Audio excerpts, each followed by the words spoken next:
Hi, guys. Welcome to the Church Split. My name is Will, and today I have a special guest with us today, and that is Phil Bray. How you doing, Phil? I'm very well.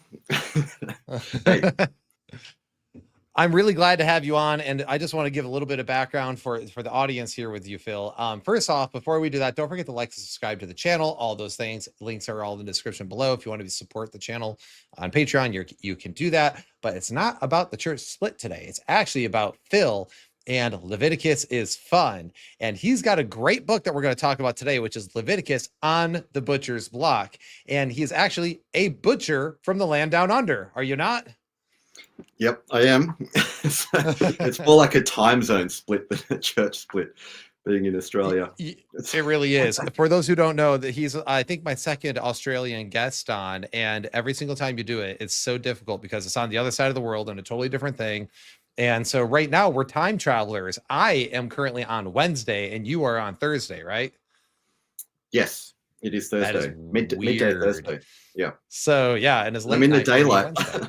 Often when I'm chatting to people in the US, I'm like 5 or 6 a.m. and it's dark, but there's Yeah, that's sunlight. funny. Well, hey, at least this time I was able to. Sorry, guys, again for being late. As everyone knows, Wednesdays I do have youth group, and I'm a youth pastor, so I usually work with the youth group, and I try to get things going so I can get to my live stream at a decent time.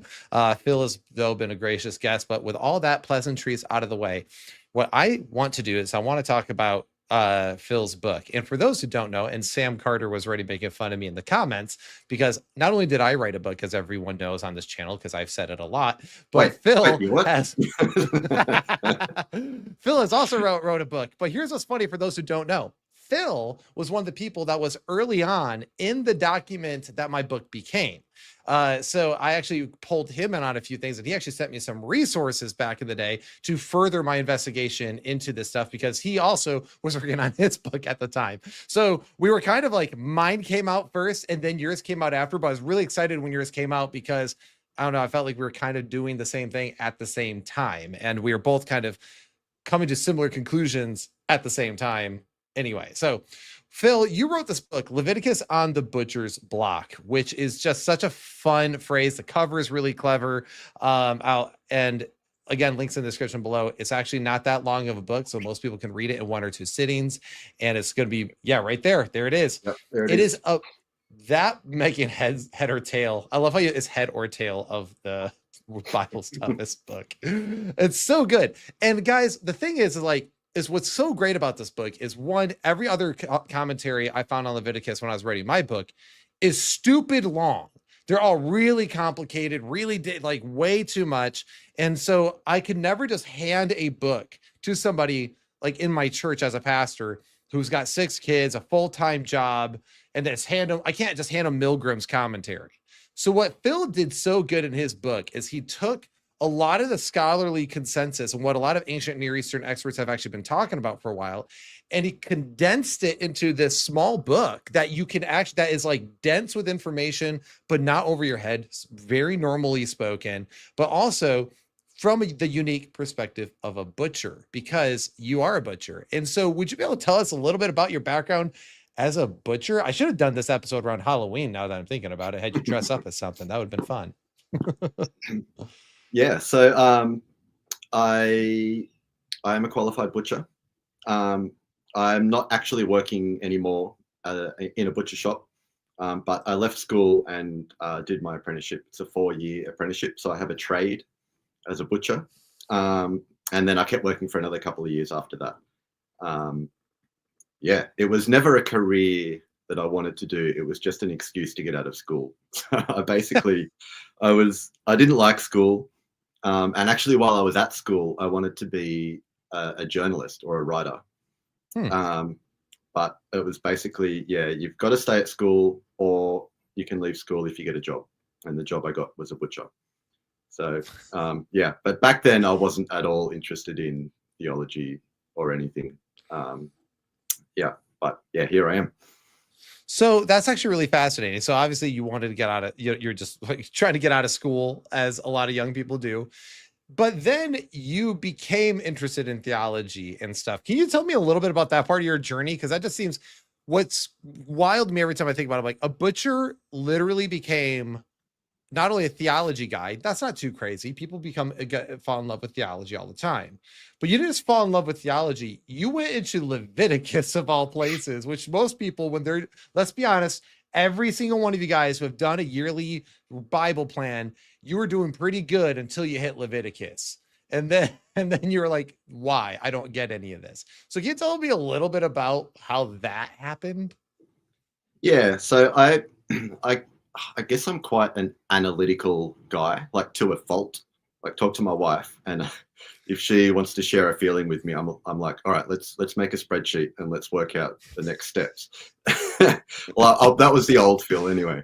And so I think I had some questions about atonement, and then at some point along that journey of atonement, and the answers I've been given in my tradition, like they just weren't satisfactory at all. They didn't make sense cognitively. They didn't make sense of the character of God that I thought I knew. So at some point in that journey, I started reading Leviticus, and for some reason, it made sense. I think to my rational, analytic brain, and I think I was hooked kind of from there. But then, and maybe we'll talk about it later, but one of the surprising things that I did not at all expect is that Leviticus forced me to appreciate the beauty and the ritual, and to move away from that analytical style thinking, which was not at all what I was expecting. I thought that I would write out this spreadsheet and work out the atonement from Leviticus, but yeah, kind of the opposite happened. It was quite a journey. Yeah. Yeah. That's really cool. So now you got this book out and you started working on this book because you started falling in love with this idea of the atonement, and your analytical brain kind of apparently kind of came undone in your studies through this. So I guess we should just start unpacking a little bit about Leviticus. Like, let's talk about it. Your channel, you have a YouTube channel called Leviticus is Fun. And by the way, guys, his videos are very cleverly done. They are literally fun. So you can Phil's very good at it, and it's a good time. So you should definitely check it out. But when you're talking about Leviticus, what were some of the things that when you got into the atonement studies, because I think you and I are very similar in our view of the atonement. I think we both realize the idea of penal substitution as properly as formally taught is incorrect, or we disagree with that typical model. At least I do. Yeah, that's you too, right? I'm putting you on the spot. I apologize. Yeah, no. So that the question that started it all was someone in my Bible study group said that God poured out his wrath on his son. And I was like, yeah, like that's the gospel, isn't it? And then I tried to find it in the gospel or the Bible, and I couldn't find it. So that was like the moment that I began exploring the atonement, and it led to Leviticus. And so we started, and most people, they study the atonement, they go to Romans, they go to like the resurrection accounts. Yep. They go to the Corinthians, some of Galatians, but you went all the way to Leviticus. And the reason why I ended up doing the same thing was, and I'd be curious if this was your thought process, is the reason why I went to Leviticus, because as I realized that if everything that Christ is doing is fulfilled or recapitulated in the New Testament that happened in the Old Testament, then I should be able to find the exact same pattern to make sense of what Christ and the apostles are talking about in the Old Testament.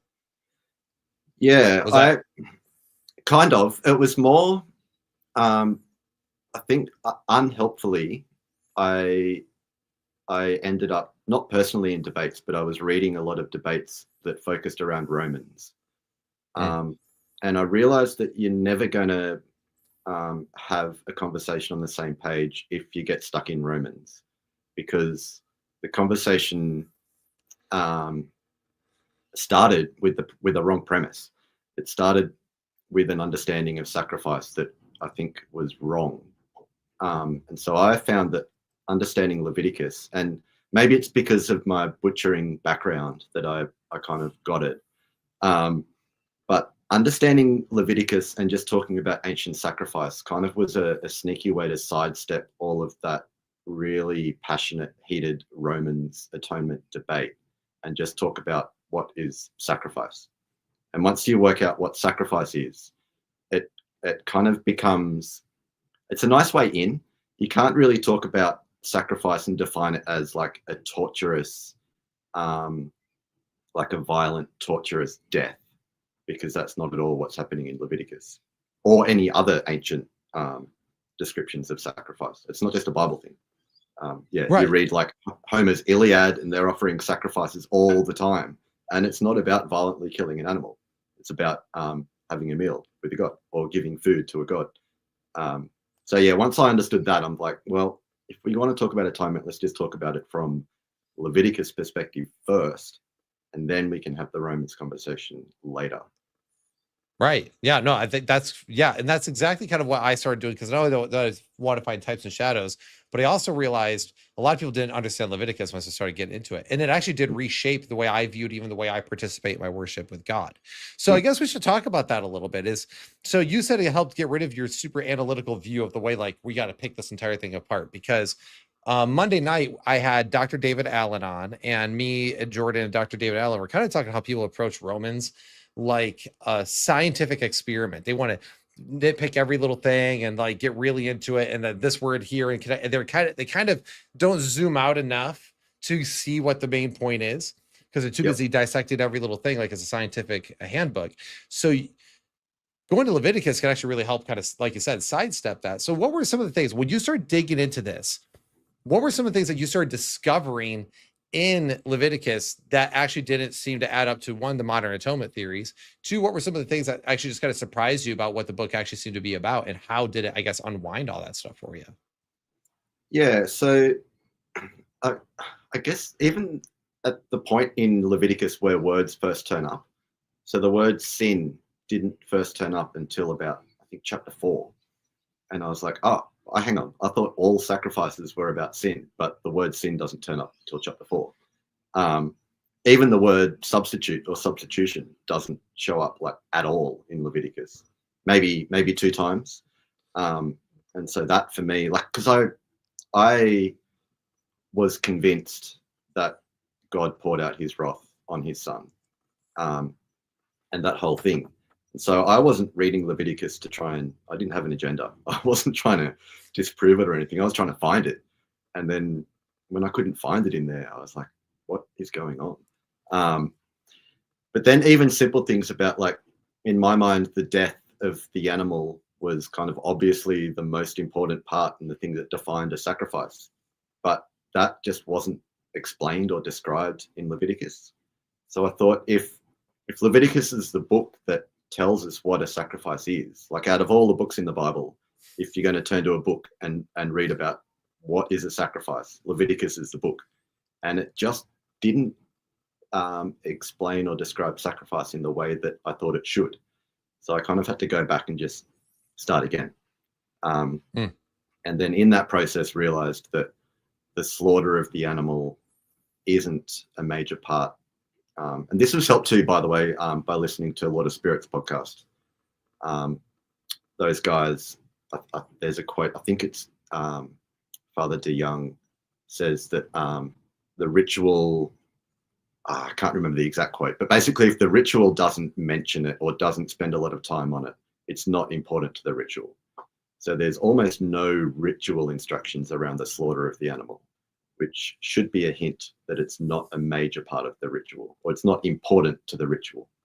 Well, and many people pointed this out, like Dr. Michael Heiser, N.T. Wright, and a lot of other scholars, that even the idea of the blood, it wasn't about the killing of the animal. It was more of the ends to get the means of the blood and the meat for the sacrifice and the offering to God. It wasn't really about the death, wasn't even what it was about at all. That's why it doesn't even focus on death. It's like, read it. It'll say, like, it'll just quickly say, you'll take this, take the blood and this. It doesn't hardly even mention the killing. It's very brief when it does.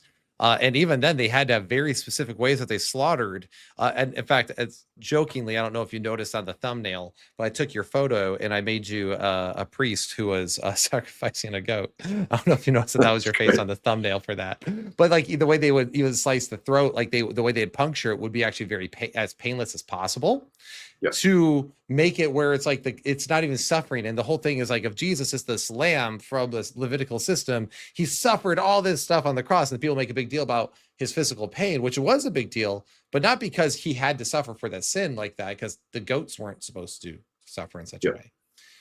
Yeah. It's, Yeah, yeah. he's suffering, and I think definitely he suffered a lot. But I think the reframe is that that doesn't define sacrifice. Like that isn't a part of the sacrificial process. And his suffering, if anything, would make, like if an animal suffered, it would make the sacrifice blemished, which meant that it couldn't be offered to God. So And that's you actually part. mentioned this. Yeah, you mentioned this in your book that actually when an animal is under stress, it releases some sort of hormone or something. Yeah. So just from a butcher's perspective, if when you see meat on the bench or on the butcher's block, and it's got like a dark color, you can tell straight away. Like if you're slicing up enough steaks and working with enough meat, you can tell if an animal's been stressed before it was slaughtered or while it was slaughtered, and it's not good. It releases a hormone that turns the meat dark. It has a smell. It doesn't taste any good, and it's quite tough. So it's not Hmm. at all anything that you'd want, apart from like not being nice to the animal. It's not good quality meat. Right. Yeah, like there's even you can go to Japan and you can pay thousands of dollars to get meat that's been massaged. So they'll actually massage the cow just to keep it relaxed. And apparently, I haven't tried it, but apparently the meat tastes amazing. But I yeah. bet it does. So so we talked about like, oh, so understanding truly what sacrifice is. So I think we should go back, rewind it for a minute. Let's actually talk about what sacrifice really is and what offerings were. And then we could kind of break more into the conversation of why was the killing, why the blood, what happened with this stuff when it was chopped up and divvied up. Let's do that first. But what is sacrifice or what is an offering? Yeah, so it's primarily it's a gift. So I actually try in the book to avoid the word sacrifice and try and use the word offering, because it's something that's given to God, or just broadly, a sacrifice is a gift that's given to a God. So it's not just the Bible. All ancient cultures kind of had sacrifice, and it's almost always food. So if you think about the kinds of things that are put on God's altar, it's not gold or silver, and it's not like a ferocious beast like a lion or a bear or something. Not that there were bears in the ancient Near East, but it's food. So even the grain offering is flour mixed with oil that they made little cakes out of, or flatbread, or it's a goat or a lamb, or a cow. So basically, a sacrifice is a gift that you want to share or give to a god, and it's food, and you're hoping. So outside of the Bible, they would have been hoping that the gift would please their god and that the god would respond in a positive way. So Mhm. if they wanted to win a war or they had just won a war, they might want to share like basically a roast dinner with the god. Um, and the Bible's the same, except that you can't use it as a way to bribe God or as a transaction to get what you want, but it's more an expression of giving God a good gift within the covenant relationship that already exists. Yeah, and actually, by the way, Scotty here in the comments right now says you might say we're talking about solid food, meat today, not milk. Thanks to Phil. Yeah. I see your double entendre there. But so that's exactly what it is that they were offering gifts to God. And like I said, outside the Bible, it was this idea of trying to appease the gods or like win favor with them, not always appeasement, but win favor or whatever. Where within the Bible, the idea was actually that you're sharing a meal with your creator. You're basically having a barbecue. You're offering this come to the table, so to speak, in his house. And is it any surprise that at the Last Supper was also at the Lord's table, so to speak, and that when people talk about the Eucharist, it's the Lord's Supper. People will call it that, and it's this whole idea of you're sharing a meal with your Creator in covenantal faithfulness with Him, and it's an offering you're giving because, we've so there was a while back we had Dr. Jonathan Pritchett and his wife Misty over for dinner.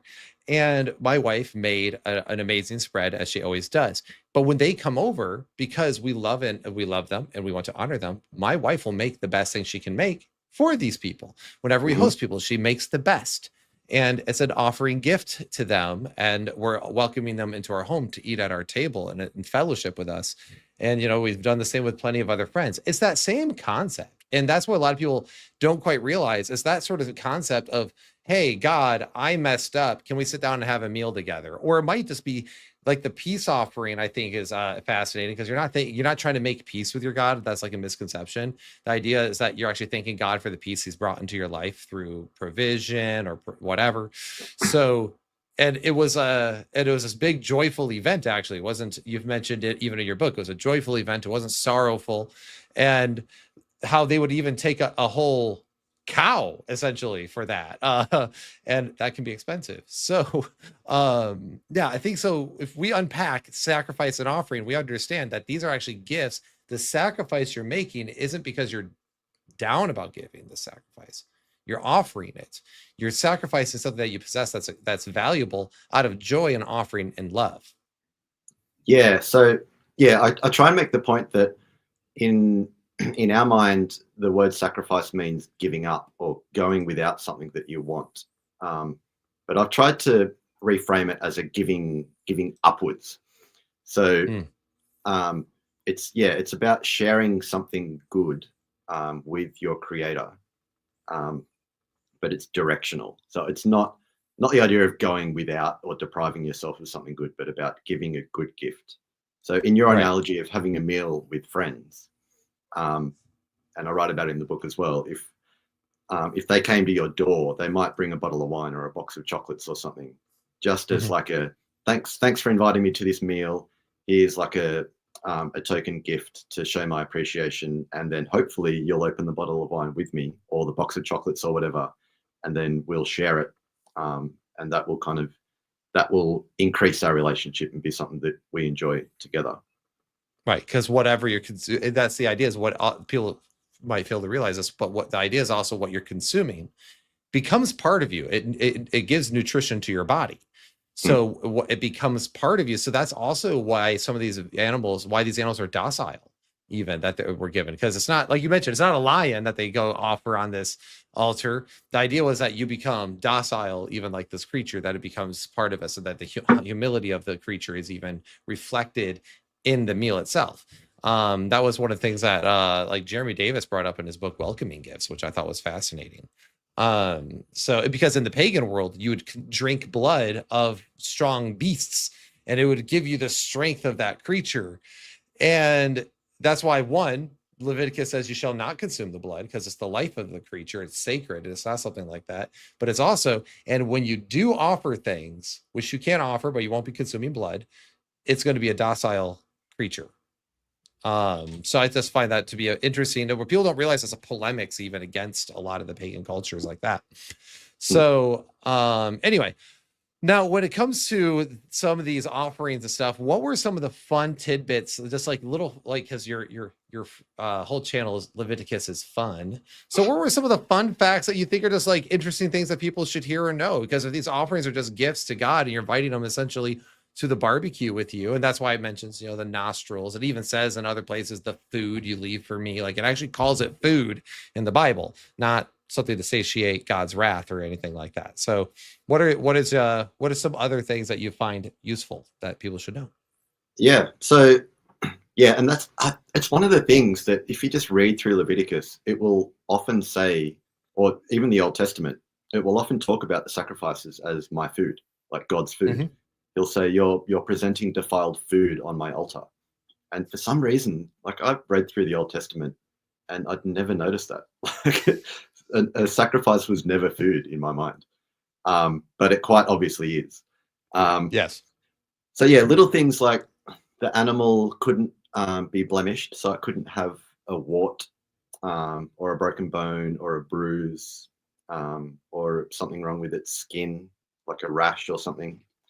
And all those were true for the priests as well, which is fascinating to think about, why the qualities that you look out for in an animal also had to be true for a priest. What else? Things that should be obvious that aren't, like the animal wasn't slaughtered on the altar. So in pagan practices it was. But the altar was always burning. So for one thing, how would you get a bull which weighs hundreds of kilos onto an altar? Like a bull weighs as much as a car or a truck. Like how are you going to get that onto the altar? And then how are you going to get a live bull in the midst of the flames, like a live bull with a live fire, and then slaughter it in there? Like that just doesn't make any sense. But I've even seen books where there's like a lamb on the altar, a whole lamb on the altar. Like that didn't happen. Not only is it like physically impossible, but you would not put a live animal into flames. That, yeah, you just wouldn't. Well, you mentioned in your book, one of the things, there's two things about, I think what fascinated me in my Levitical studies, and I would love to hear talk about this, is the idea of transformation of things with the sacrifice. And so a lot of people aren't realizing when they're giving these offerings that there's actually transformations taking place in the whole ritual. For example, when it burns, when you're burning this offering, it says it turns into smoke. And so could you unpack that a little bit for us, a little bit what it's referring to there? Yeah. So this is one of the things that began to slowly chip away at my analytical brain. When the animal, so when the offering was on the altar, and by that time it had been cut up into pieces, it was now probably what we'd call meat. It wasn't an animal anymore. It was, so the actual word olah for the burnt offering doesn't mean burnt, it means going up. So it means ascending. Olah means ascending. So the offering by its very name is an offering that goes up, or an ascension offering. And I think what that means is that what the altar on earth in holy space was a connection, or a doorway that connected heaven and earth. Sorry, heaven and earth, heaven up, earth down. And so you're in Australia, it's upside down. We get it. You're fine. That's right. You're bringing a food gift and putting it on the altar on earth, and then it was ascending, going up in smoke into the heavens and reaching God as a pleasing aroma. And so and the fact that the altar, the fire, could never go out would mean that constantly there would be this column of smoke always connecting the altar to the heavens. And they imagined God was up there in the heavens. So their whole life just would have been dominated by this pillar of smoke going up into the heavens. And they would have known every time they looked towards the temple or the tabernacle that they had this connection with God, and that God was sharing in a meal with them. And once I started to realize that, it just became this really beautiful idea of sharing a meal with God, and that what we give to him joins us to him, because often they would have eaten the meal and they would have understood that God was sharing and participating in that same meal, and that smoke and that offering itself changed. So what you were saying before is the offering changed into smoke. So a couple of commentators talk about that. Milgram and Morales talk about that the offering actually changed into smoke and then went up into the sky. So we're a bit too scientific now, but when you burn something, it disappears. And where does it go? Like, it becomes smoke and then it's just gone. And like, scientifically, we know what's happened to it, but for an ancient mind, that would have just seemed like it's disappearing, it's becoming smoke, and then it's gone. So they had this association where smoke was associated with the spiritual world. So things might happen that they couldn't explain, like the wind, maybe. The wind was associated, like the word wind and spirit is the same word. So as the thing became smoke, they understood that it was entering or interacting with the spiritual world. So that's why incense was used to ward off evil spirits, or to attract spirits, or to attract gods. So yeah, in the same way, bringing an offering to God and then turning it into smoke meant that it was either going into the heavens, into God's space, or that it was, as the pleasing aroma, it was affecting him in some way. Yeah, and that's why we call it a pleasing aroma.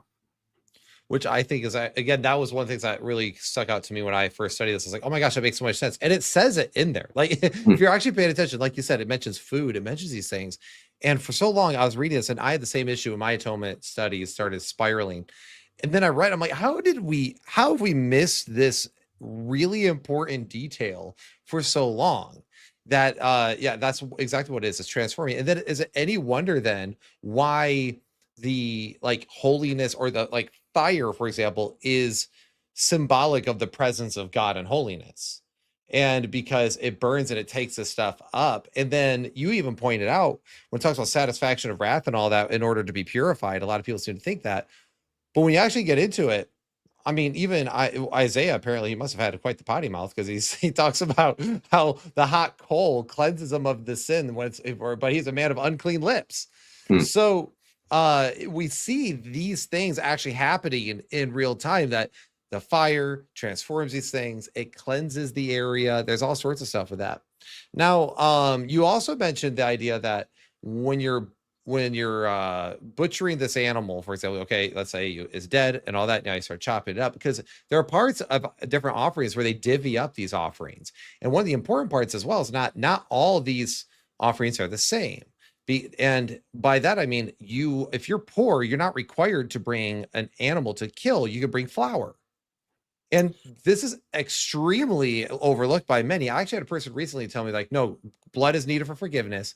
And that's why even the flour was never accepted for the sin offering. And of course, I just went straight to Leviticus and copied and pasted exactly where it said otherwise, because flour and stuff counted. Yeah. Could you unpack that for a little bit? Yeah, that's the thing, right? In it says in Hebrews that there is no forgiveness without the shedding of blood, Right. and that's the whole thing we could talk about.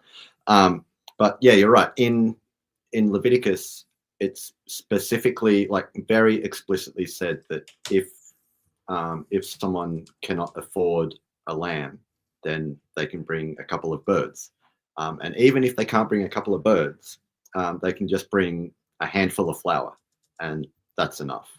So it was really, I guess, like an equalizer. Like, God doesn't only want people who are rich to come and visit him, but he wants the invitation to be to everyone. Even if all you can grab is a handful of flour, then that's enough, because it's about what it says about your heart. So I think that's a parallel to the woman who gave her last coin, and Jesus says that she gave more than, the Pharisees or whoever, the rich men who were giving, like, making a show of giving a lot. But yeah, the invitation to meet with God didn't depend on how much money. But on that, and this is why I get passionate about understanding sacrifice correctly, because if you've thought that the requirement for forgiveness was the shedding of blood, then when you read about a woman who, say, has just given birth, and then according to Leviticus, by Leviticus law, she is now required to bring a sin offering. And if you think that a sin offering is that an animal has to die and you have to shed blood because you've sinned, and all that woman did was give birth, then that is going to give you a very skewed and often harmful and traumatic view of God's character and what he requires. So yeah, I can't emphasize it enough. If you think that all sin requires a death in a sacrificial sense, that something has to die, and then you hear that, I just had my period, or I've just given birth, or I've just attended my parents' funeral, and so now an animal has to die because I'm a dirty sinner, like, that is harmful atonement theology. Well, because it's what it's selling. Yeah, I mean, think about it. A woman, you painted a picture of it that it was actually because your book is very like, your book is very fun. It's like kind of, it's got some like fun play on words and kind of explanatory and all this stuff. And then you told that like that image, and I just remember just like it's probably one of the parts of the book that burned the most in my retinas, because it was so off kilter from the rest, but in a good, powerful way. Because if a girl just did give birth, but now she's required to give a sacrifice, which, by the way, if you look at the Leviticus, there is a sacrifice or an offering that's supposed to be given to purify her. But what sin did she do? She gave stillbirth. So why is she supposed to do this offering? So what? Okay, you sinned, and now something has to die because you sinned, because I gave stillbirth. Like, that's, like you said, that's harmful. On a pastoral note, that is just brutally harmful. So I guess we should unpack for people then go, but then why is a sacrifice required in these situations with whether menstrual cycles, touching a dead body, nocturnal emissions, stuff like that? Why were offerings actually then demanded or asked of for those sorts of things? Yeah. So, great question. You didn't have to. So talk about being clean and unclean. So if you say just had sex, or you had just had your period, your menstrual cycle, or just given birth, or a scorpion or a spider or something had jumped into your dinner bowl, and you'd eaten it, like, you are now ritually unclean. And what you do if you're ritually unclean is normally you just wait. You'd wait a day and then you'd wash and you'd be clean.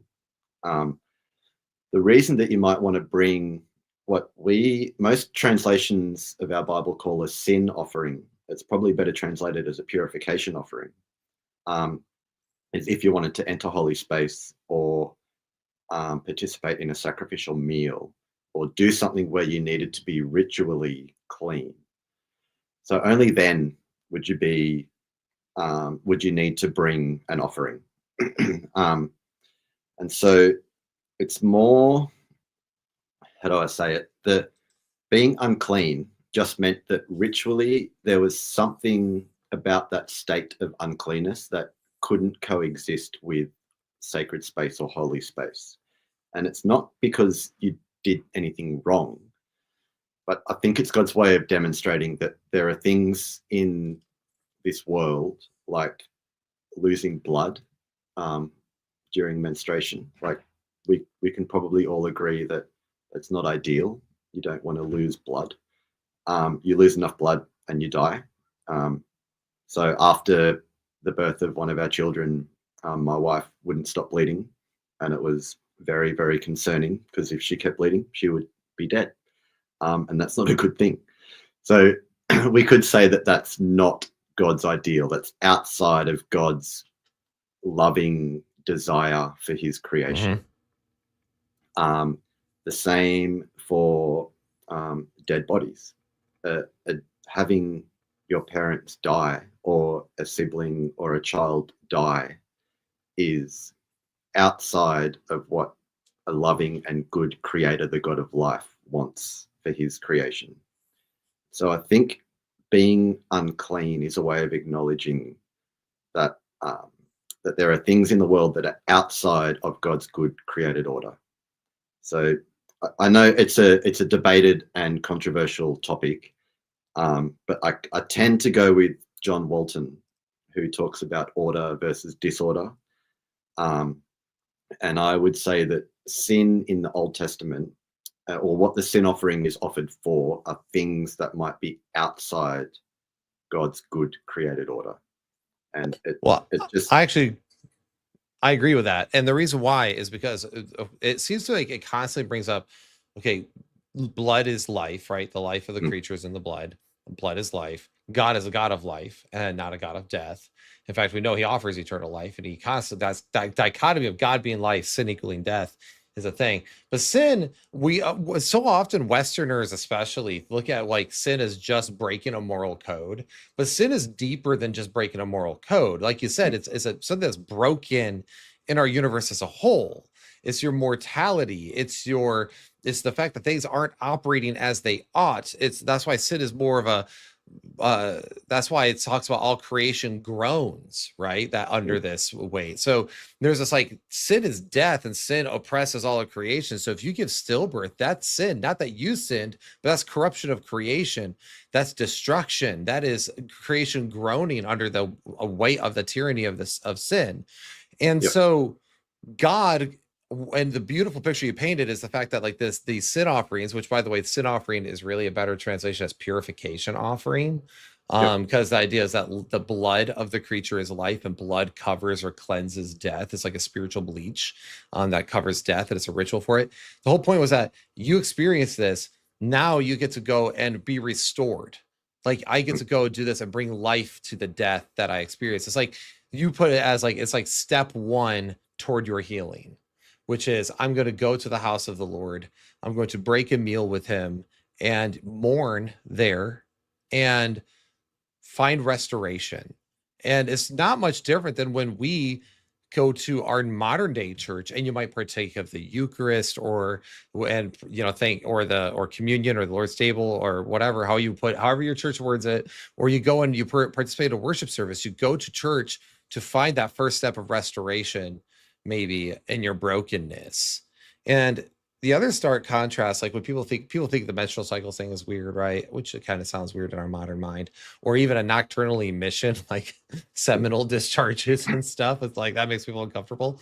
But to them, again, you could say like not to make people uncomfortable, but whatever. But like seminal discharges, semen being seed, and then egg being the land on which it's planted, so to speak. Both of these things are things that are to lead to life. But when those things happened, it didn't. It actually brought it's not living up to its perfect order, which is this idea of we bring life. So now, hey, go cleanse yourself of that, because that's not how the created order is even supposed to work, because those were even considered sacred, like a woman's egg or a seminal thing. That's why even like there's, again, not trying to make people uncomfortable, but that's also why what's his name, when he actually was not consummating with Yep. Yes, with her. Not Asaph. Yeah. Yes, you know The what guy I'm who talking spilled about. his seed. Yeah. Yep. Yeah, he Yep. spilled the seed and said, "Oh, he's on the ground instead," because it was like he was wasting life. Essentially, is what they would be viewing it as. You're viewing the seed. You're wasting the seed of life. Achan? Is it Achan? Yes, there. Yep. That's. I think so. Yep. Yes.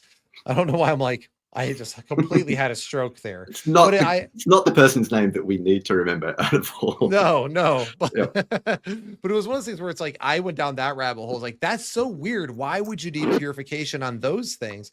And I'm with Walton on this. Is things are not as they ought. The God of life, it wants life to be taking place. And these things, because of sin's corruption, has distorted that creation. So it's an acknowledgement of the distortion and a hope for restoration. I would maybe a slight caveat that it's not again, it's debated, but I would say that it's not anything that's death related, because animals that made you unclean weren't necessarily because they had something to do with death. That's true. Yeah. Yeah. I think Walton has helped me understand that it's anything that maybe straddles, is outside of its proper domain. So yeah, so a like a crab, does it live in the water or the land? So when a sea creature comes onto the land, that often, like a lobster, if you're Jewish, you can't eat lobster or crab. So that's like a sea creature that it doesn't know where its domain is. It comes on the land, but really it should be in the water, but it can't stay under the water. So that is something that is outside of its proper domain. So yeah, rather than things that are associated with death, I found it more helpful to think about things that are just outside of a proper domain. So it's not or outside bad. of order, like the proper order of what. Yeah. So everything now outside of the Edenic garden, in some way, is outside of its proper domain or good order, including humanity. And I think that's what the image of humans drawing near to God in holy space and going back into the holy place in the tabernacle is what Leviticus is about, of drawing back to that Eden-like relationship and restoring that relationship with God, our creator. Which I think you're dead on with, by the way, because the temple has a place where God meets his people. And that's where heaven met earth. And which also gets into a really fascinating thing as far as, and we should definitely talk about this, because I already know what people are saying. You said it's not satisfaction. You're saying all this stuff, but there's still blood. There's still an animal that's killed. And it says he's a propitiation for our sins. So with the word, we should talk about this for a minute. When it talks about the altar, what is those, what is all that connected to linguistically? If you know off the top of your head. Yeah, well, the altar is table. So the idea is that they're fellowshipping around table. And in an ancient context, if you are sharing a meal with someone, it's not something that you would do in a light-hearted or offhanded way.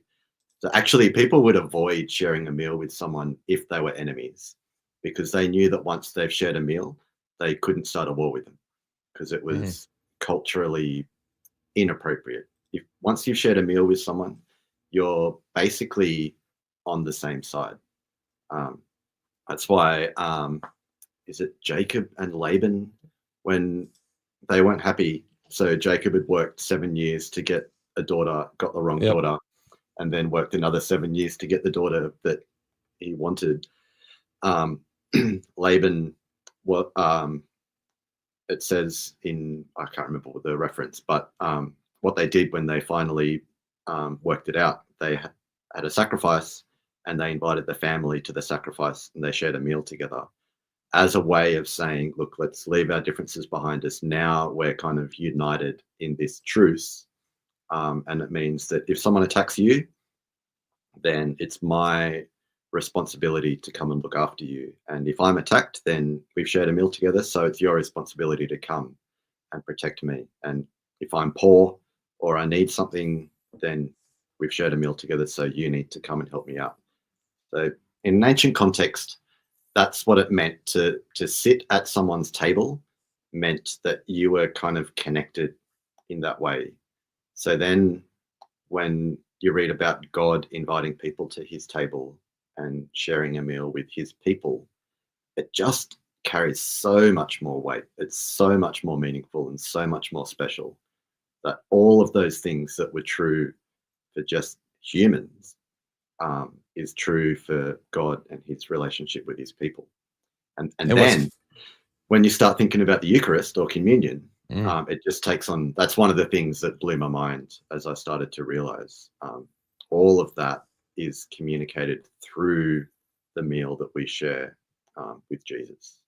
Absolutely. And one of the things that I also found fascinating was like the fact that the word atonement isn't really a word in the English word. Like it was kind of made up to kind of describe the word kippur, so to speak, which is the Hebrew word kippur, and they kind of didn't really know. So atonement, if you look at it, it spells at one mint, and that is on purpose because it's like, this is, I guess, bringing two parties maybe together, kind of. And it really, kippur just means like mercy seat, or it means the place of mercy, or even, and it's connected to kafar from the Akkadian word, which means to cleanse.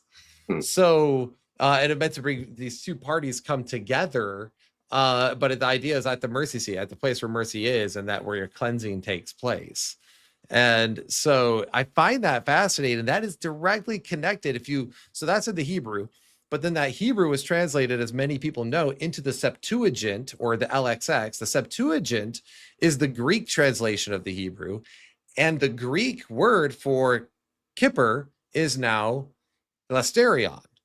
And that word is the word that we also use in the Greek. It means the same thing: mercy seat, place of cleansing, place of expiation, which is cleansing essentially. But there's also the place of appeasement, which is where you got the wrath of an angry deity, appeasing an angry deity in the Roman world. But we, as like Westerners, like, oh, the Greek word means satisfaction of an angry deity. That must mean, well, no, the Hebrew people, when they translated their Hebrew, they said that elasterion was the best way to communicate what they were trying to talk about, which is the place of mercy or cleansing. The idea of a satisfying wrath wasn't really a thing to them. That wasn't what the mechanism was. Yeah. So, and you can still propitiate without um, having to appease wrath. So you can give a gift to someone, and it can make them happy and propitiate them and make them favorable towards you, but it doesn't mean that they did anything wrong. Right. I It can doesn't mean that bring they. I can bring a gift to my wife, and it might be our anniversary, and she might even be expecting me to bring a gift. She might be angry if I didn't. But I'm not bringing a gift because she's angry. I'm bringing a gift because it's an annual celebration where she might expect me to bring a gift, and it will cement our relationship and bring us closer together as we enjoy that gift giving experience together. But in the same way, if she is angry at me and I bring her a gift, it might propitiate her. But the word doesn't have to mean kind of sating someone's anger or propitiating someone's anger. Right. But yeah, the word atonement is, so Tyndale made up the word basically. And he started with the Greek probably unhelpfully, and then just used the same word when he translated the Hebrew Bible. But yeah, he invented the word atonement because he saw God and humans becoming at one. And then he just used that word to talk about Kippur in the Old Testament, which, like you said, has connections to the idea of cleansing or wiping. So wiping on or wiping off, wiping away.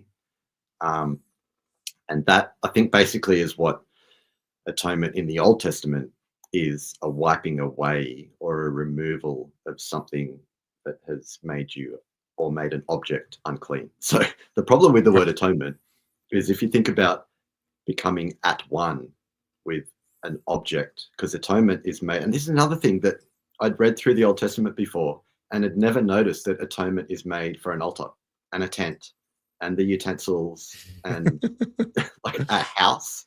They make atonement for a house. So becoming at one with a house is really weird, unless you're one of those weird people in your country that get married to an object. I'm sure it happens in Australia too. Yeah, but no, all the British do that. We don't. that's right. Yeah, I can but say that my best friend's British, so it's fine. Yeah. Wiping away something unclean is a better way to visualize what's happening with atonement. And on Day of Atonement, the removal of the unclean is, I think, a more helpful way of understanding it, rather than, the becoming at one. Yeah, actually, I think this is actually a good time to talk about Yom Kippur or the Day of Atonement, because people are always going to bring up the two goats, right? The scapegoat. Yeah, okay, but one goat, that goat has all the sin transferred or confessed over it. And I actually take it as a symbolic view. I don't even think like the goat had sin and literally transferred to it. I think it was a symbolic thing of being confessed and then cast out. But so when we're talking about Yom Kippur, can you go ahead and break down what your perspective is on the two goats ceremony? Yeah. So I think the word atonement in the Old Testament has to be understood within the context of that whole day. And two primary things happen on that day, involving the two goats. And I think you can't take just one and put your atonement definition on the one action. I think it has to involve what happens in that whole day. So Day of Atonement happened once a year. It's the only day of the year where the high priest could go all the way into the most holy place, where God's presence would appear on the mercy seat, which, as you said before, is related to that word atonement, or Kippur, which is fascinating to me, that the place out of anywhere in the whole world that God's presence would appear, he chooses to appear on a place called atonement, or called cleansing. Which, it's just, think about that. Have a cup of coffee and just think about that for for an hour or so. Like it's pretty profound. Just ponder it for a moment. Yeah, yeah. So yeah, there's two goats. They're identical goats. One goat is a sin or a purification offering, and so that is purifying the space. And the lifeblood of that offering, that's purification offering, comes all the way into the most holy place, and it is put onto the mercy seat, and it purifies the mercy seat. So one goat is removing the impurity from the place where God is going to appear, where God's presence is going to appear, so that as an image of God's presence appearing in a place that has no impurity or nothing outside of its ideal space, like we were talking about before. So that's the one goat. The other goat has all of the sins. So it uses, the Hebrew Bible uses three different words for sin: sins, transgressions, and iniquities, I think. Yep. Different Bible translations will have different words, but basically it's a way to just show that everything, it's all of the sin and impurity is put on the head of this second goat. And then that's led away in the opposite direction from the mercy seat in God's presence, which is very important.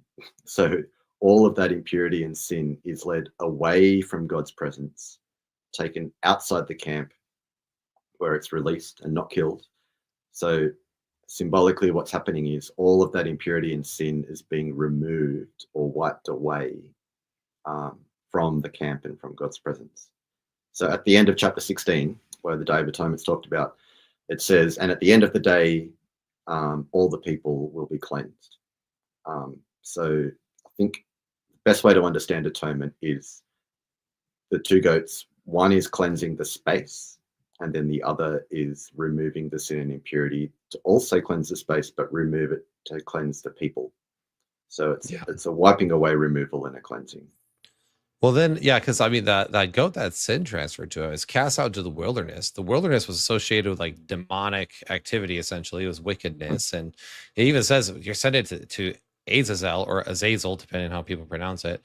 And that was considered like a chief of the underworld or of wicked spirits.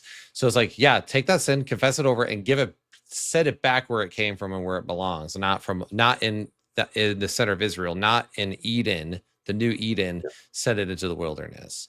And when I realized that even the sin goat, the goat that has all the sin transferred to it, doesn't die, I also realized we had the wrong paradigm, because people are like, oh, Jesus is the scapegoat because all the world's sin is transferred to him and then he's killed. And you're like, but the one with all the sin transferred to it's not killed. So your typology is way off. And the Bible actually doesn't seem to describe sin as really transferable to begin with, in my mind. So yeah, I found that to be really, really that was a thing that made me go, oh. Now, one of the things and then guys, if you have questions in the live chat, go ahead and start getting them, because this will be a good time to start going into the questions. But one of the things I wanted to pop in here was one of the things that you pointed out that I've done a lot of reading in this, and I learned something, and a lot of it was stuff like, yep.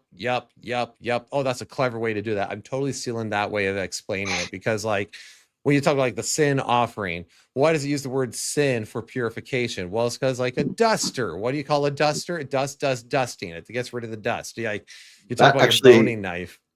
That's actually Abby Kaplan. So she wrote a book. What's it called? Misreading Ritual, I think, Abby Kaplan. So I stole that from her. So if you steal it from me, you're stealing it from her as well. Okay, fair enough. But I was like, that's really good. But the end of the book had me go, holy cow, I've never connected this before. What now with the proper scapegoat in mind? But the Barabbas and Jesus thing. I thought when you actually pointed this out, I'm like, now that is where the scapegoat thing actually makes sense. Can you take a moment to unpack Jesus and Barabbas there? Yeah. So I don't remember if I'm sure I didn't discover this myself. I'm sure someone mentioned it, but I did look into it, and there's so many parallels. So like we just said, the two goats were supposed to be identical. and one of them became a purification offering. One of them had all of the sin put on its head, and it removed it into an impure place. So it's actually hard in the New Testament to find the authors talk about Day of Atonement as it regarding Jesus. It's not as common or prevalent as you might think. Passover is a lot more prevalent.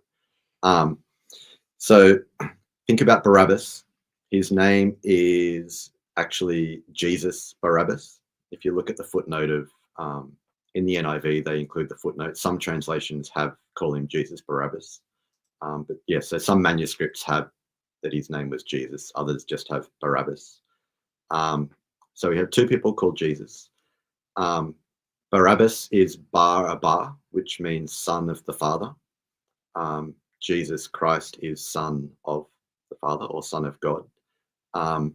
They're both trying to save their people from an oppressive regime, the Roman Empire, but they're both going about it in very different ways. They both are condemned, and one is innocent and one is guilty. But Pilate is trying to release the innocent one. But the people, the Israelites, who God is trying to save, they want the guilty one released and the innocent one condemned. So if you think about it as two goats, I think Matthew is very, very cleverly playing with the Day of Atonement here in a really ironic way, that even though Pilate, who shouldn't be doing the right thing, is trying to do the right thing and release the innocent one, what ends up happening is that the guilty one is released, and then the innocent one becomes the purification offering, unjustly according to God, but that's what the people want.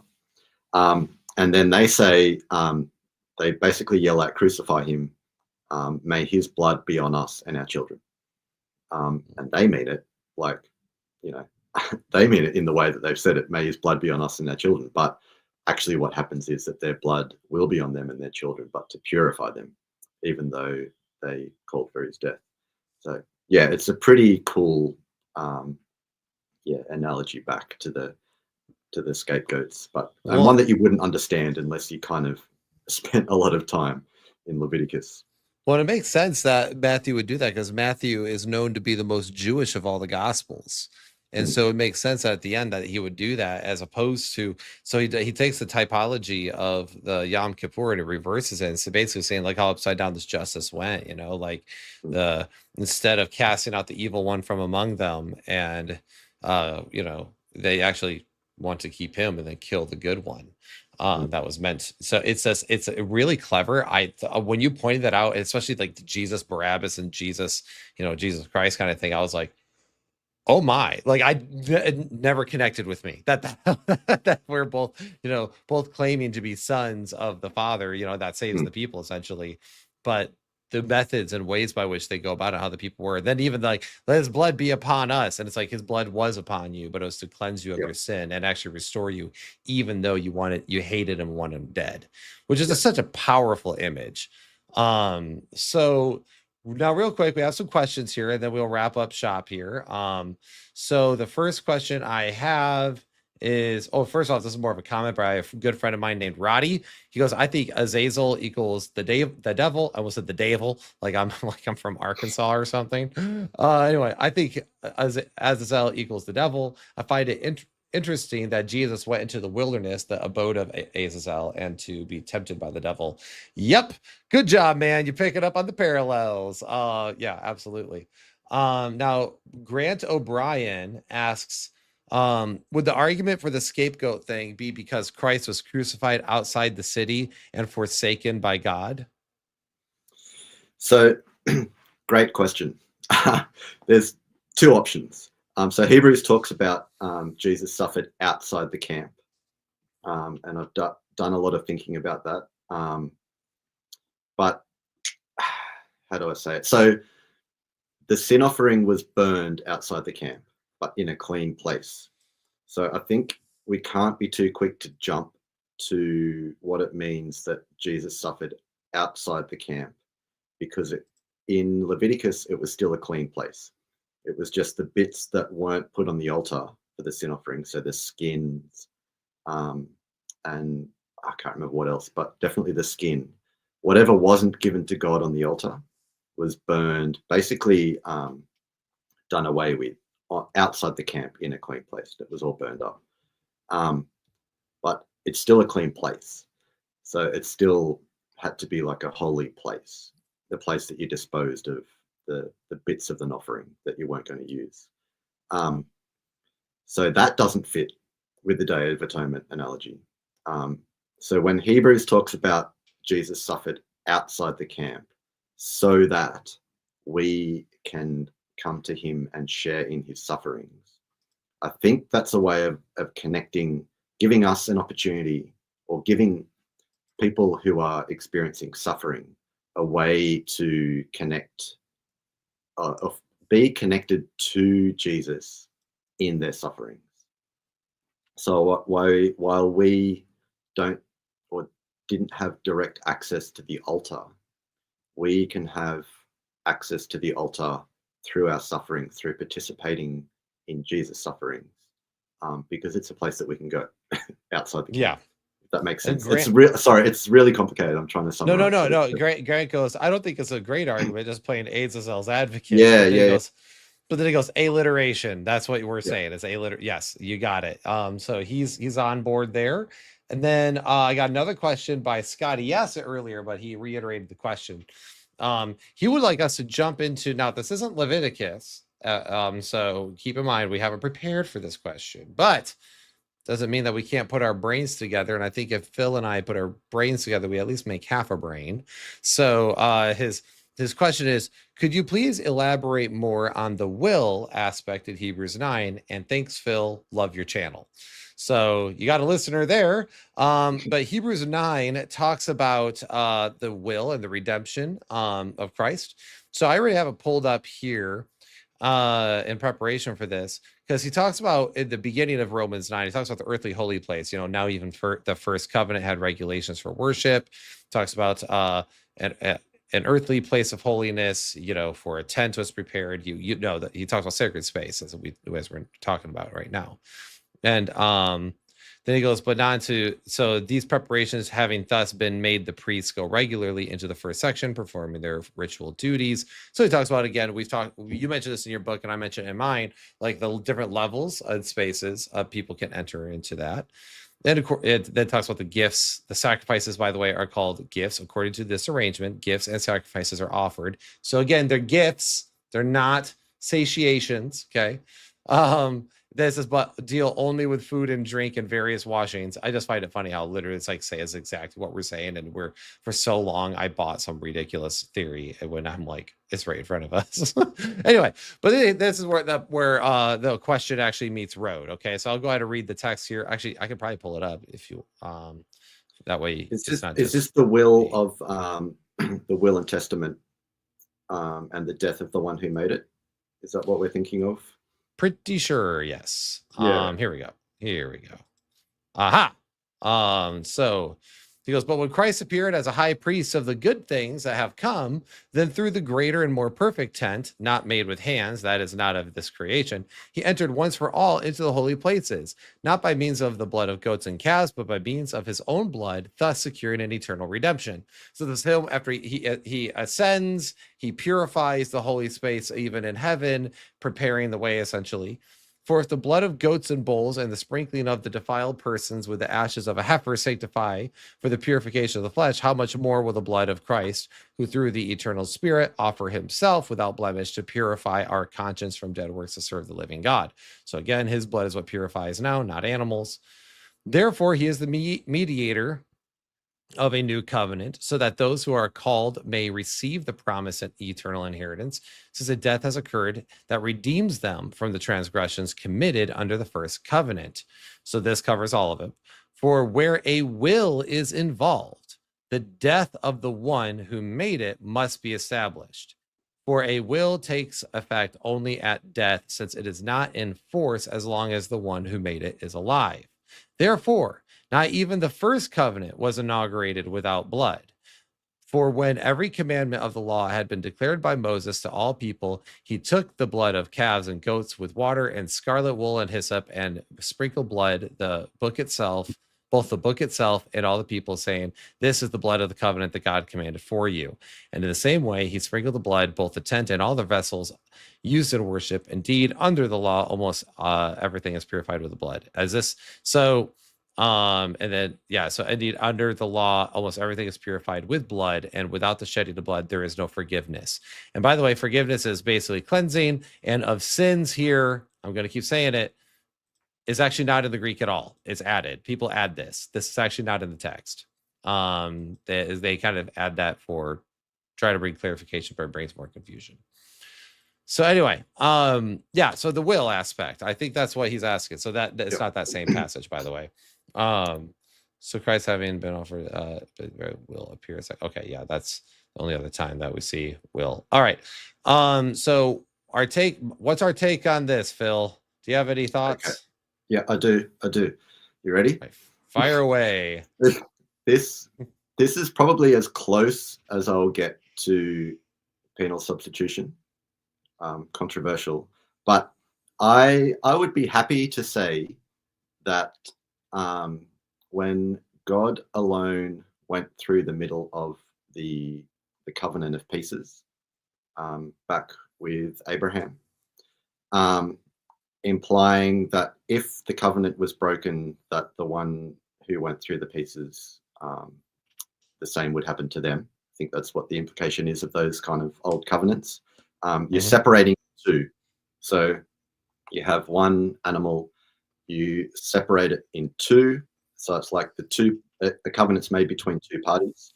So the separation of the two, and you're basically saying, if I break my half of the covenant, then may I be separated the same as these two are. And I think what God was saying then is, Abraham, don't walk through. If the covenant is broken, I will experience the consequences of it, or I will make it right. I would be happy to say that God became man in the person of Jesus, and Jesus, as an Israelite, was experiencing the curses of a broken covenant. And ultimately, in his death, he experienced the consequences of a broken covenant. And at the same time, because he is God, he was able to fulfill or have closure to that first covenant made and, I guess, renewed with Moses and the people. So he's the one who made it. I think that's what Hebrews is talking about. So that whole chapter is all about covenant. It's covenant, covenant, covenant. So whatever it means that without the shedding of blood, there's no forgiveness of sins, it has to be in the context of covenant. And there was blood involved in the first covenant. Sorry, not the first covenant, covenant with Moses. And this is where I think you're onto something on this. Yeah, go ahead. Keep going. Sorry, didn't mean to cut you off. No, I was pretty much done. Okay. So I think, yes, the will and the death of the one who made the covenant was required to make a new covenant. And I think that that's what Jesus is doing. As God, he went through death. That if he's the one that made the covenant, he can now make a new covenant. And covenants were made by sprinkling blood on the people. The first one was made with the covenant of pieces, passing through the two animals' halves. But the covenant with the Israelites was made by sprinkling blood. That's where it talks about hyssop and what the red thread, I think, which isn't in Exodus. It's fascinating. Paul just when he talks about when he talks about the inauguration of a covenant with blood, it's like really important to notice the fact that, because he mentions that, he also is talking about, so again, life is blood. Blood equals life. You have to think of that in the Israelite mind. Blood equals life. And so no inauguration is done without blood, without life. In other words, what you're doing at this, to reinstate your point on covenant, all these covenants were the idea of my life pledged for your life. As you said, like, people wouldn't even go to war if they sat at the same table with each other. And that's because they're going, my life is now pledged with yours. It's my, and when Christ pledged his life, he literally does it on the cross, and then he dies. But his blood is what the very covenant is, his life poured out, stamping his people, so to speak, just like at the Passover. So when you said, I've heard that too about the covenants, but I thought it's connected more to inheritance. A will is for an inheritance, and that's where because you're thinking the covenants involve inheritance. So it's not like an either or in this. It's kind of more of a both and. Every covenant involved an inheritance as well. How that all worked out. Just like there was a covenant with Israel to restore Israel and to bless many nations through Abraham, right?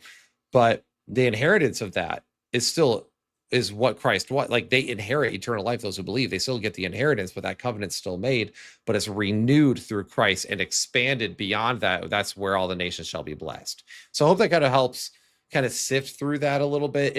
Hebrews is a very complicated book, and I tell people all the time, like, you will not understand Hebrews if you do not understand Leviticus. Like, if you don't have a good grasp of Leviticus, you're going to really struggle through a lot of the imagery in Hebrews. The sanctuary, hey, thanks for the $5 super chat. Didn't have to, but I appreciate that. Helps keep the lights on and all that. But he goes, seeing as Passover is connected with God defeating false gods in Egypt, is there a spiritual warfare connection with the atonement or communion? Oh, yes, there is. Okay, that's like what half my book's about.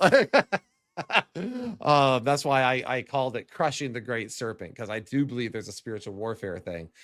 Phil, I'll go ahead and let you comment on this here a second, but I'll give my tangent first, because this is like my passion project for a second. So then you go ahead and say what you need.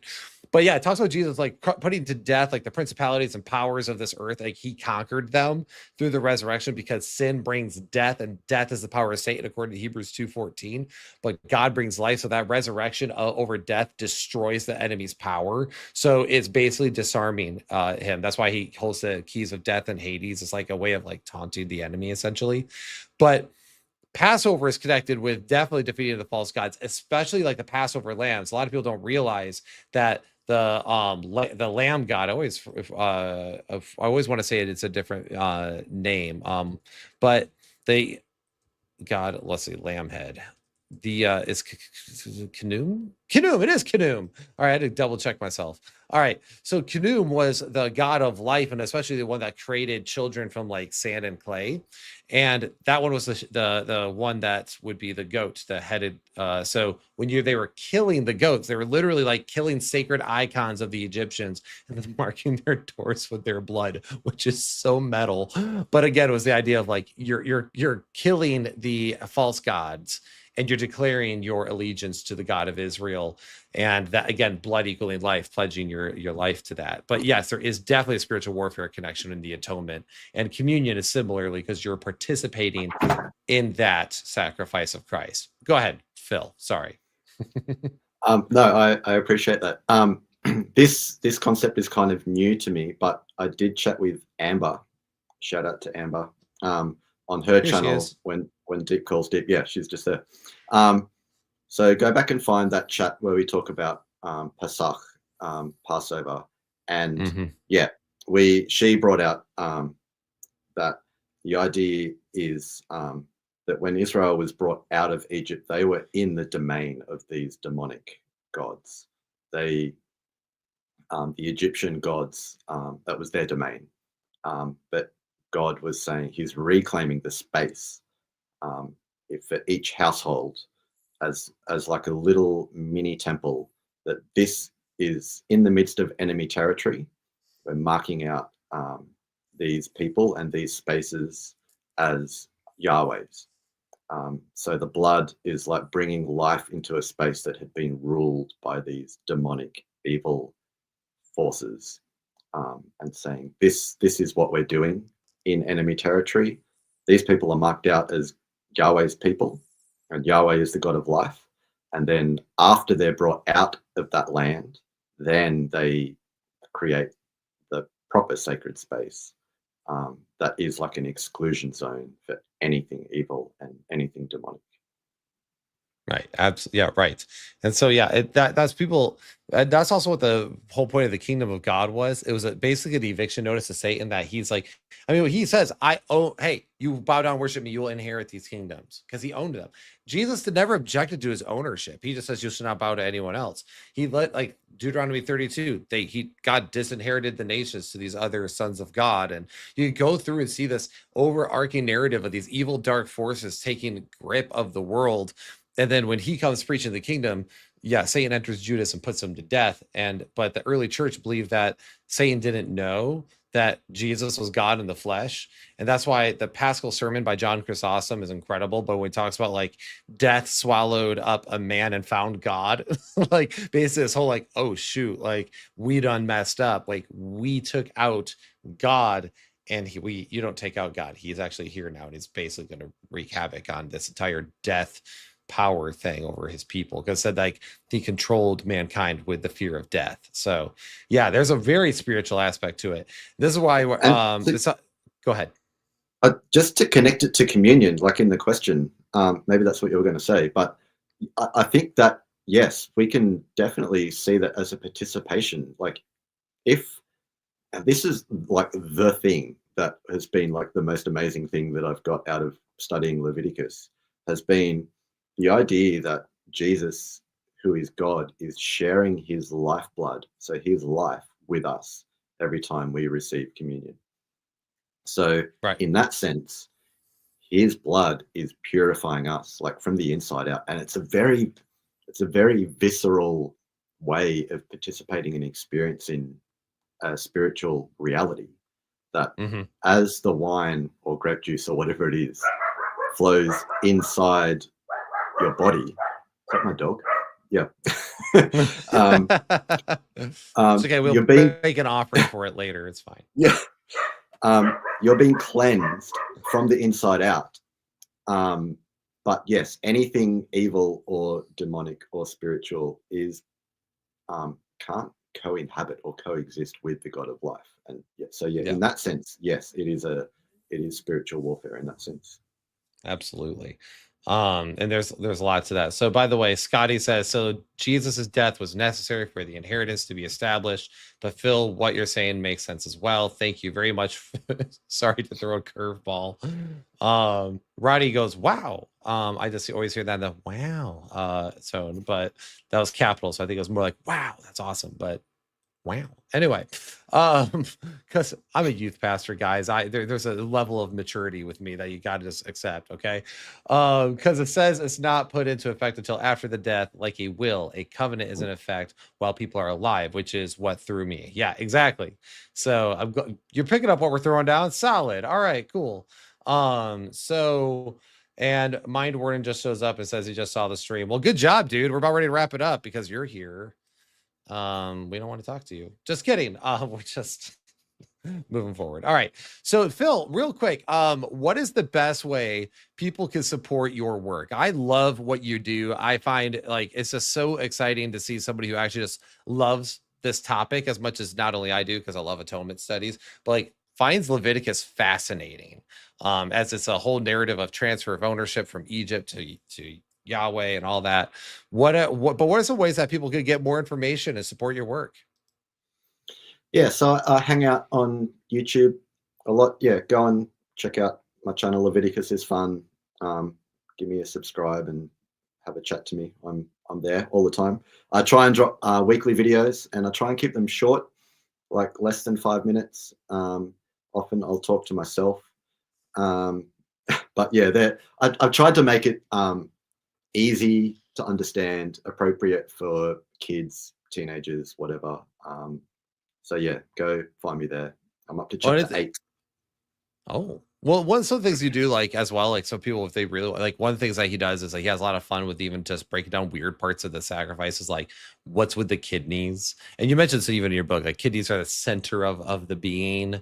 So that means like your guts, the heart essentially of the being is the kidneys, like kind of thing. So you kind of break that stuff down, but you do it in really funny, kind of clever ways, believe it or not, guys. I know this is interviews is like very casual, but like his videos are pretty freaking clever. So I really enjoy them. They are short, so they're not like me where you're like, oh my gosh, shut up, just get to the good stuff. It's just 5 minutes of goodness and then you're fine.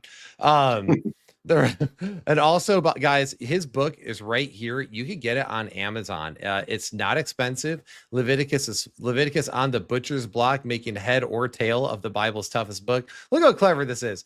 Cleansing, burnt offering, atonement, like all chopped up into that. Hands on heads, which we didn't talk about that, the handling ritual. But anyway, this is fantastic. It's a really good book. Look, it's like $10 on credit for Kindle, $32 for a hardcover, $17 for a paperback. It's worth every stinking penny. It's so much better than half the stuff out there for Leviticus, because a lot of it's not very approachable, or it's like heavily reformed or Protestant and not quite realizing the ancient Near Eastern context. Oh goodness. Is it? This always gets me, dude. And I've like emailed you and I've even texted you before. Is it Joshua? Is it Yasua Diaz? I don't. I don't do Spanish. He goes, love you two brothers in Christ. Thank you both for your hard work. Bought both your guys' books. I'm learning so much from this amazing theological gang. Both of you, Pritchett, Braxton, Amber, Nick, and everyone else. Okay, just Josh. Okay, thank God. So that's what I put on your shipping label on the pre-order of the book. Josh got some of the Josh's books got like all screwed up in the mail. That's how I know him. But he got like some of the original prints that even had like 1,000 typos and other like formatting issues. So he's got like one of the OGs. Which by the way might be worth money one day, but probably won't be. But still, you can say you got an OG signed copy. Anyway. But man, I really appreciate it, Josh. Thank you for that, and we appreciate you being here. The reason why, and I know I could probably feel it's probably similar for you. The reason why I got into the YouTube Christian space, I think that different people get into YouTube and stuff for different reasons, but most of the Christian people I know do it for the same reason I do it, which is you became really passionate about this. You started realizing a lot of things that are really important. You had to share it with somebody, so you wanted to share it. So was that fair? Basically, yeah. Yeah. It's like you can't find anything good on Leviticus, or it's really hard. And when you do find something good, it's normally written or spoken by a scholar with lots of big words. And yeah, I wanted to make it easy and fun and accessible, and like just for like coming from a butcher for a tradesperson, or in Australia we call them tradies, like a plumber or a builder, just someone who probably struggles to read their Bible, or to listen to lectures and scholars and stuff, just to, yeah. Well, yeah, that's that's actually was the whole point of this. Is I realized that atonement studies, my frustration with atonement studies was every chapter of this book is probably a book this thick, like 6 different books this thick, just to get a really good idea of it because of how long it takes to unpack in a scholarly world. And I was frustrated. I'm like, where is a book that just points these main issues out that actually deal with the atonement topic? And there wasn't one. So I was just like, I guess I'm making one. And that was you with Leviticus, because I actually don't know any other book that's as accessible on Leviticus on the market, bar none. I have found some similar to mine, like that deal with the atonement, not quite the way I do it. But like I literally found 0 on Leviticus at all. Every Levitical commentary, anything that touches Leviticus ends up being 1,200 pages long. And it's just, not accessible for the tradies who have 4 kids and are deacon at their local church on a worship team and, do all the stuff. So very good. So, and yes, Warren is very good. Oh, is Warren here? Oh, Warren is here. What's up, Warren? All right, dude. Well, you showed up at the right time because, we're leaving. But anyway, Phil, is there anything you'd like to say to the audience before we close up? I don't think so. No, this has been fun. This has been great. Had a great time. I've had a great time too. And again, love your work. I want you to keep it up. I'm sending more and more people your way. I actually just had somebody over my house the other day. Your book was right on my little reading chair side table. And I was like, you should read this. You got to read. It's a lot easier. Appreciate it. Well, it's a lot easier to show somebody your book than to show somebody a 500-page book where it's like, look, read this. And it's got a lot of really good info in it, and you'll have a good time. You'll be done within like 2 or 3 sittings and you'll be fine. So, and there's pictures. There's pictures. And there are pictures. Yes. Look at that. I don't have a my wife. scorpion in My mine. wife did all the pictures, all the Oh, did illustrations. she? Yeah, including the front cover. Is she a graphic designer? She's, I guess you could call her an artist. Yeah, she has always painted or drawn. So yeah, when one of the feedback, the first bits of feedback I got was that the book was encouraged people to experience the experiences that Israelites would have experienced. Yeah. And I didn't want it to be a cognitive academic book. And so I kind of thought, if I'm going to write a book about how worship shouldn't be cognitive, then I'm being a bit of a hypocrite. So I wanted to make it beautiful, and I wanted to include some pictures and make it a beautiful bit of artwork is what I tried to do. I thought it worked really well because the illustrations, as you're talking about, you're seeing the images and they fit really well with what's ever being talked about. And you kind of start, even for me, who's been in this world, I thought it just helped connect some threads, and it made it more not just enjoyable to read, but also connected the concepts very clearly for people. So I thought, again, it's literally, I do not want to just, I'm not over here just trying to pump your ego, but it is seriously phenomenal. It's a really good book, and I hope everyone picks it up because they should. And I don't say that lightly. There's a lot of books out there that are straight trash. In fact, I have to buy one for one of my master's courses, and I saw what book it was, and I was very annoyed that I have to buy and reread that book because I already read the book before, and I got rid of that book because it was trash. And now I have to buy it for my master's, and I was like, come on, I have to buy the book I hate twice, which is why you should never get rid of your books, by the way. So this will be a book I keep nearby at all times for people. So I actually might buy myself a couple copies just to keep around, just to give to people when they have questions, because I get a lot of questions regarding this sort of thing. So anyhow, Phil, I appreciate you coming on the channel.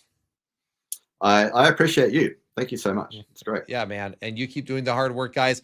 Pick up the book. Link is in the description below. Go through the description. You'll say you can get his book here. Go to Leviticus is Fun. Give him a subscribe. Check out his videos. And the time it takes you to finish this stream, you could have watched like 10 of his videos. So, and read half. Just go check it out. It's not long. And read half the book. Yeah. Very good, guys. Well, take care. God bless. May the grace of our Lord Jesus Christ dwell with you all richly. We'll see you in the next one. Take care.